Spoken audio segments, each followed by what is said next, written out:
यानी मैथ का जो है चैप्टर 5 को हम लोग स्टार्ट करने जा रहे हैं। चैप्टर का नाम है समांतर श्रेणी। क्या नाम है? समांतर श्रेणी। यह क्लास 10th के मैथ चैप्टर 5 है। कौन सा चैप्टर है? 5। तो आपको अच्छा से पता चल गया होगा समांतर श्रेणी, इसको शॉर्ट में हम लोग एपी कहते हैं। क्या कहते हैं? एपी कहते हैं। और यदि इसका पूरा नाम आप जानना चाहते हैं तो अर्थमेटिक प्रोग्रेशन। क्या नाम है? अर्थमेटिक प्रोग्रेशन, है ना। हिंदी में क्या कहते हैं इसको? समांतर श्रेणी। यह हम लोग का कौन सा चैप्टर है? चैप्टर 5 है और क्लास 10th का है। और किस सब्जेक्ट है? तो मैथ है। आप अच्छा से जान गए होंगे। सबसे पहले देखिए, हमको मैथ जो पढ़ना है ना, उसको पढ़ना क्या है। तो सबसे पहले हम किसी भी चैप्टर का स्टेप फर्स्ट में हमको क्या करना है, बारीकी से समझिएगा, अंतिम तक बने रहिएगा ना। हमको लगता है आपको सबसे बेस्ट मिलेगा और पढ़ने का तरीका पता चल जाएगा। इसलिए आप पहले ने भाग जाइएगा। आप एक बार तो अंतिम तक देखिए, बार बार दिन कहेगा देखते रहो, है ना। आप समझिएगा, स्टेप फर्स्ट में हम लोग को क्या करना है। इस चैप्टर के अंतर्गत, चैप्टर के अंदर जितना फॉर्मूला है, हम लोग को पहले उस सारे फॉर्मूला को देख लेना। इस चैप्टर में जितना फॉर्मूला होगा, चाहे उसका लैंग्वेज का जो भी बात होगा, उन सभी बातों को हम लोग को जान लेना। पहला बात पता चल गया स्टेप फर्स्ट में। दूसरा स्टेप में हम लोग को क्या करना है, चैप्टर के यानी कि एक्सरसाइज जो है, एक्सरसाइज को सॉल्यूशन करना है। पता चल गया ना। पहला में चैप्टर के अंदर जितना फॉर्मूला दिया हुआ उसको कर लेना है। दूसरा स्टेप में क्या करना है, चैप्टर के एक्सरसाइज को कंप्लीट करना है। चैप्टर में जो एक्सरसाइज है ना, उसको कंप्लीट करना है। और थर्ड स्टेप में क्या करना है हम लोग को, हाँ, इसका एमसीक्यू देखना है। क्या देखना है? एमसीक्यू देखना है। बात पता चल गया ना। पहला स्टेप में हम लोग को देखना बाबू, चैप्टर के अंतर्गत जितना सूत्र, यानी इंग्लिश में कहते हैं इसको फॉर्मूला, जो भी फॉर्मूला आता है उसको देखना है। पहला क्लियर। दूसरा स्टेप है चैप्टर के एक्सरसाइज को देखना है। एक्सरसाइज जैसे 5.1, 5.2 और 5.3। तीसरा स्टेप क्या है? एमसीक्यू को देखना है, यानी मल्टीपल चॉइस क्वेश्चन, जितना इसका एमसीक्यू यानी ऑब्जेक्टिव बनेंगे उन सभी को देखना है। और लास्ट स्टेप हम लोग का होता है टेस्ट, और वह हम लोग को टेस्ट देना है। इतना करेंगे तब जाकर के कोई भी चैप्टर कंप्लीट होगा। आपको पता चल गया होगा पढ़ना कैसे। तो सबसे पहला स्टेप होता है हम लोग का चैप्टर का फॉर्मूला। तो हम लोग एपी को स्टार्ट करने जा रहे हैं इसके फॉर्मूला के साथ। आप बड़ा करें। सबसे पहले आप समझिएगा, समांतर, जिसका अंतर क्या हो, समान हो। जैसे आपको एक सीढ़ी बना रहे हैं, आराम से समझिएगा बहुआ सब, है ना।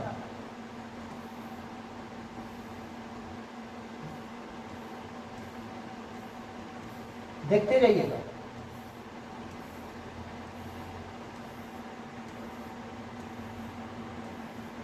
ठीक है।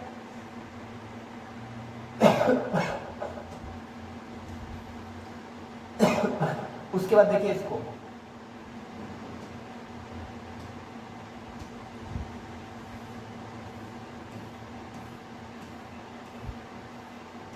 ठीक। अब यहां पे आप समझिएगा, पहला स्टेप था 2, दूसरा हो गया 5, तीसरा हो गया 10, 14, 16, 20, 25, 30, 32। ठीक। और दूसरा स्टेप आपको हम दिखा रहे हैं, वह स्टेप है आपका, हाँ, 3, 5, 7, 9, 11, 13, 15, 17, 19, 21, 23, 25, 27। अब आपको बताना इसमें से एपी है कौन, कैसे बताएंगे। तो आपको क्या करना है, एक बात समझिएगा, जो पहले दिया हुआ है, यानी ये है ना, पहला को हम लोग क्या कहते हैं हुआ, हाँ, पहला को हम लोग कहते हैं ए।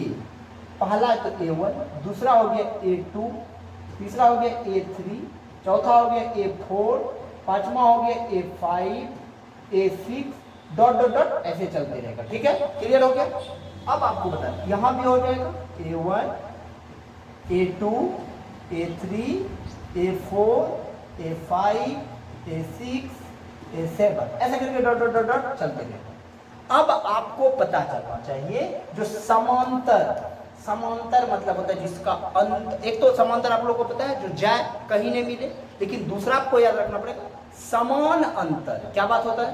समान अंतर। जो भी श्रेणी का, जो भी ग्रुप का अंतर समान होगा ना, उसी को हम लोग क्या कहेंगे? समानांतर श्रेणी। पता चला? समान अंतर होना चाहिए। क्या होना चाहिए? जैसे आप देखिए, जैसे दूसरा है तो दूसरा में से क्या करना है? पहला को घटाना है, तीसरा में से दूसरा को घटाना है, चौथा में से तीसरा को घटाना है, ऐसे करके। और यदि तीनों का आंसर समान आएगा तो वह एपी होगा, वरना एपी नहीं होगा। एग्जांपल करो, A2 क्या है हम लोग का? 5, तो 5 में से 3 को घटाइए तो बचा 2, बचा ना। फिर देखिए 3 में से 2 को घटाने, यानी 7 में से 5 घटाए, बचा 2। फिर देखिए A4 में से 3 को घटाने, यानी 9 में से 7 को घटाए, बचा 2। तो तीनों में क्या आया? सेम आया ना, सेम कंडीशन का बात आया ना। जब तीनों यानी कि आगे जितना करेंगे सब सेम आएगा, तब यह एपी होगा। क्या होगा? एपी होगा। लेकिन इसका देखिए A2 में से A1 को घटाइए तो 5 में से 2 गया तो कितना बचा? 3। दूसरा A3 में से A2 को घटाइए, 10 में से 5 घटाए तो क्या बच गया? 5। अब बताइए कभी EAP होगा? तो EAP नहीं होगा, EAP होगा। बात पता चला? AP कौन होगा? जिसका कॉमन डिफरेंस, कॉमन डिफरेंस यानी कि लगातार जो पद दिए गए हैं, श्रेणियां जो हैं, उसका अंतर यदि समान होगा तो वह एपी होगा। बात क्लियर? पता चला ना? अब आपको यह डिसाइड करना है अब इसमें क्या क्या चीज आगे आते हैं। ये बात पहले क्लियर से बैठा लीजिए दिमाग में, कौन एपी है कौन एपी नहीं है। तो दिमाग में बैठा ना, जिसका कॉमन डिफरेंस समान होगा वह एपी होगा। तो एपी कौन है? ईएपी है, ईएपी नहीं है। एकदम क्लियर हो गया? अब हम लोग को देखना है, बहुत सारा चीज देखना है। क्या देखना है? उसको लेकर के आगे चलते देखिए। अब इसमें हम लोग को एक चीज देखना है, एपी। एपी में अब हम लोग को एक चीज देखना है, क्या? 2, 3, 5, 7, 9, 11 डॉट डॉट डॉट। ठीक है?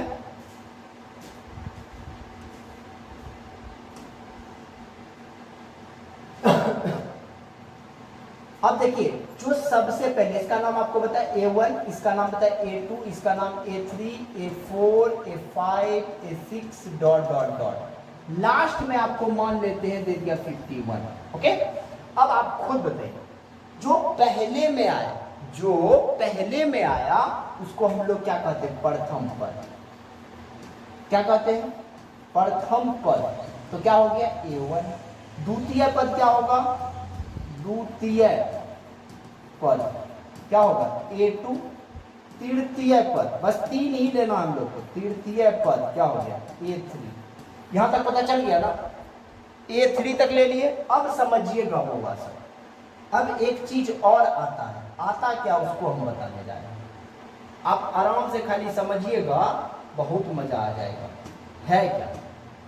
जैसे कि हम लोग के पास प्रथम पद आ गया, प्रथम पद। अब एक होता है सर्वांतर। क्या होता है? सर्वांतर।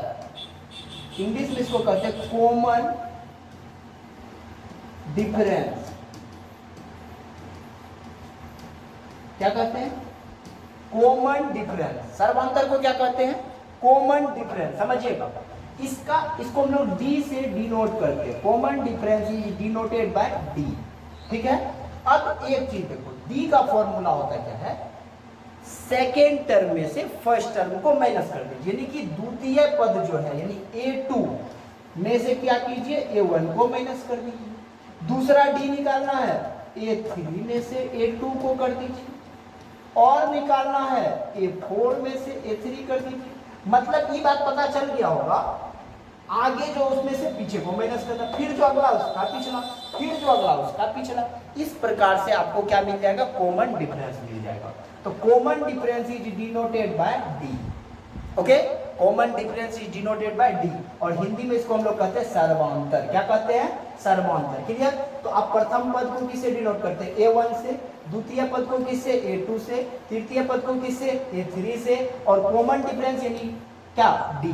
तो डी बराबर फॉर्मूला होता है A2 माइनस A1। यह भी आपका अच्छा से क्लियर हो गया होगा, हो गया कि नहीं हो गया। तो अब एक बात आप याद रखिएगा अच्छा से, प्रथम पद और सर्वांतर कभी नहीं भूलिएगा, ठीक है। तो डी बराबर फॉर्मूला भी आपको पता चल गया A2 में से A1। अब एक चीज है बाबा, ई भी पता चल गया और घटाने से क्या मिला वो भी पता चल गया। एक बात और आपको जानना पड़ेगा, क्या बात जानना है वो बात आपको हम बताने के लिए जा रहा हूं, समझिएगा। एक यहाँ पे दिया हुआ जैसे 50 हुआ है, जो अंतिम पद रहेगा ना, जो अंतिम पद रहेगा, अंतिम पद, इसको लास्ट टर्म भी इंग्लिश में कहा जाता है। क्या कहा जाता है? लास्ट टर्म, अंतिम पद। इसको an से डिनोट किया जाता है। Last term is denoted by an, okay. Last term is denoted by an, first term is denoted by a, and common difference is denoted by d। Common difference is denoted by d, okay. Next again, first term is denoted by a1, common difference is denoted by d, and last term is denoted by an। अब एक चीज मेरे पास आता है, ये तो मेरे पास दे दिया, लेकिन एक चीज होता है number. Number is denoted by n, number is denoted by n, यानी नंबर। अब इसको हम ऐसे भी कहते हैं number of turns, number of turns, पदों की संख्या। क्या कहते हैं? पदों की संख्या। पदों की संख्या को n से डिनोट करते हैं। यदि आपको कहेगा इतना बड़ा एपी है, इसमें से पद को निकालिए, तो पद को n से डिनोट किया जाता है। पदों की संख्या को किससे डिनोट किया जाता है? n से डिनोट किया जाता है। तो आपको वहां पे क्या निकालना पड़ेगा? n निकालना पड़ेगा। शायद आप यह भी अच्छा से समझ गएंगे। फिर से देखिएगा, आप खुद हमको बताइए, A1 जो है इसको क्या कहते हैं? प्रथम पद कहते हैं कि नहीं कहते? प्रथम पद। अच्छा, D को क्या कहते हैं? सर्वांतर। क्या कहते हैं? सर्वांतर। n को क्या कहते हैं? पदों की संख्या, पदों की संख्या। an को क्या कहते हैं हम लोग? an को क्या कहते हैं? अंतिम पद, अंतिम पद। पता चला? तो a, d, n और an, ये चारों चीज आपको पता चल गया। a को प्रथम पद, n को पदों की संख्या, d को सर्वांतर, an को अंतिम पद यानी लास्ट टर्म। एकदम शायद आपको दिमाग में अच्छा खासा बैठ गया होगा। बैठा कि नहीं बैठा? चलिए अब हम लोग आगे चलते हैं। आगे चलते हैं, एक चीज को देखते हैं। ए जानते हैं हम लोग, A1 को क्या कहते हैं? प्रथम पद।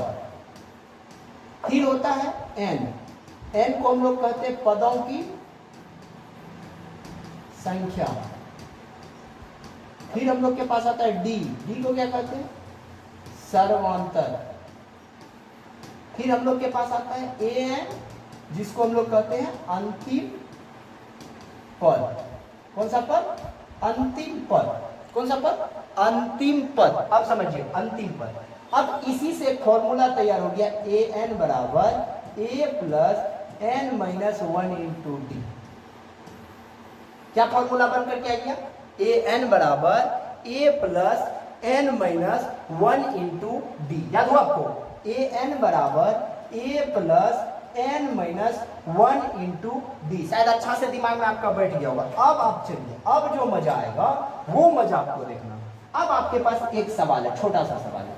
सवाल है 2, 5, 8, 11, 14 डॉट डॉट डॉट। ये आपके पास एक सवाल है। क्या है? 2, 5, 8, 11, 14 डॉट डॉट डॉट। अब आपको एक काम करना है, हाँ 15 पदों का डॉट डॉट डॉट, पूरा क्वेश्चन कर देते हैं। 15 पदों का, हाँ 15वां पद क्या? 15वां पद क्या हो गया? 15वां पद क्या होगा? 15वां पद क्या होगा? ठीक। तो अब आप सबसे पहले इसमें एक चीज बताइए, पहला पद क्या? आप खुद से बताइए, पहला पद क्या है? तो देखिए, पहला पद जो है वो A1 है। A1 is equal to 2। अब D निकालना हम लोगों को, D निकालना है। तो D में क्या? जल्दी बताइए। डी में कुछ नहीं है, a2 माइनस a1 होता है, और a2 में क्या है 5 माइनस 2 इज इक्वल टू कितना हो गया 3। तो मेरे पास a1 आ गया, d आ गया, पदों की संख्या क्या है 15वां पद, यानी पद जो है हम लोग के पास, यानी n कितना है 15, निकालना क्या है 15वां पद यानी अंतिम पद डिनोटेड बाय an बराबर 1, और an निकालने के लिए हम लोग को यही फॉर्मूला लगाना है, an बराबर a plus n minus 1 into D. अब आप खुद बताइए a में क्या दिया हुआ है, पहले फॉर्मूला क्या लगाएंगे हम लोग, an बराबर a plus n minus 1 into D.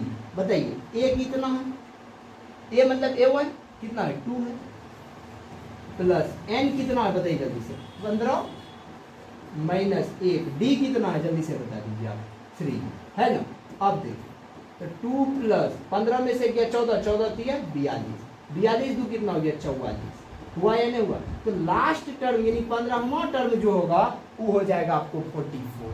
अच्छा से आपका दिमाग में बैठ गया होगा। हम एक क्वेश्चन देते हैं, आप होमवर्क में उसको कर करके आप कमेंट बॉक्स में कीजिएगा हमको, ठीक है, उसका आंसर कितना है, नहीं तो हम फिर नेक्स्ट क्लास में आपको करवा देंगे। क्वेश्चन है 5, 10, 15, 20 डॉट डॉट डॉट के 12वां पद ज्ञात करें। कौन सा पद, 12वां पद ज्ञात करें। ये क्वेश्चन आपको करके कमेंट बॉक्स में जवाब देना, शायद हो जाएगा आपसे, ठीक है। यहां तक आज रहने दीजिए, फिर हम लोग देखेंगे और सारे चीज को। तब तक के लिए बाय बाय।